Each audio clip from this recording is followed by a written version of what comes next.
All right, so we've made it to the end of this section or unit, and it's now time for us to get set up so we can actually move on and start doing stuff with code. So there are just a couple of tools that I'll be using in this course, and I'll definitely recommend that you use as well. They are cross-platform, whether you are on Windows machine or a Mac or something else, and they are free. You don't have to use these. You can use any alternative that you like if you're already used to coding. But the first one is going to be Chrome, the web browser, or Google Chrome. I highly recommend that you use it if you are comfortable using another browser, like you prefer Edge or Internet Explorer or Firefox or Safari or something else. That's totally fine. But the tools that I'll be using later on, the developer tools specifically that we use to inspect and understand and debug code, are specific to Chrome. Now, there are analogs in other browsers, but I definitely recommend you use Chrome. You can use Firefox as a backup option, but definitely Chrome is going to be the smoothest experience. So go ahead and download that. It's nice and easy. Just enter in your browser google.com/Chrome, or just, in your search bar, just put download Google Chrome. Then download Chrome. I'll allow that to open up. I verify all of that stuff. And again, the reason we are using Chrome is that it's pretty much the standard with developers these days. You can definitely use other browsers. Firefox, as I mentioned, is popular too, but Chrome is the most popular. Let's put it that way. All right. So we'll open it up, make sure it works. Yes, open, and here we go.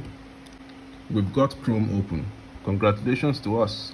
So the next tool that I definitely recommend you install is VS Code, which is a text editor. Visual Studio Code is the full name. It's put out by Microsoft, of all companies. Over the years, I have changed the editor that I use a couple of times. I used to use Sublime Text before. These days, VS Code is far and away the best free option. It is very powerful, especially given the community built around it. Lots of updates, lots of fun extensions and useful extensions. VS Code is just an editor. It's where we'll be writing our code throughout the course. So we could write text documents in VS Code if you wanted to. You could write Python code, JavaScript code, HTML, CSS, and so on. That's exactly how we'll be using it. So go ahead and download this. You can use another editor if you have one you prefer. But once again, some of the shortcuts and the extensions I'll be using are specific to VS Code. So for the best experience, use VS Code. So I'm going to download that as well. And I actually am on a brand new computer here.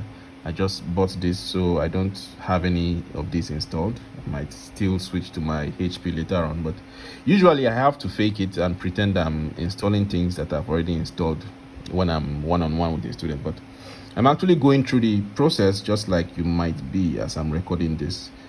Okay, so here is VS Studio Code, or VS Studio, VS Code, or Visual Studio Code. And in the next video, I'll talk a bit about customizing the appearance. If you are interested, I can change these. I'll change some of the settings at least. So I'll cover that in the next video, but for now, I'll just show you the basic workflow. It's pretty straightforward. Make a new file. You can just click here. So normally I use shortcuts sometimes. Usually Command N or Control N if you're using a Windows laptop. Here's a new empty file. I'll save it. You could do File, Save, or Command S, or if you are on a Windows machine, I believe it's just Control S. And as we learn HTML, CSS, and JavaScript and other languages, we will see some of the specific features that are really nice for writing code.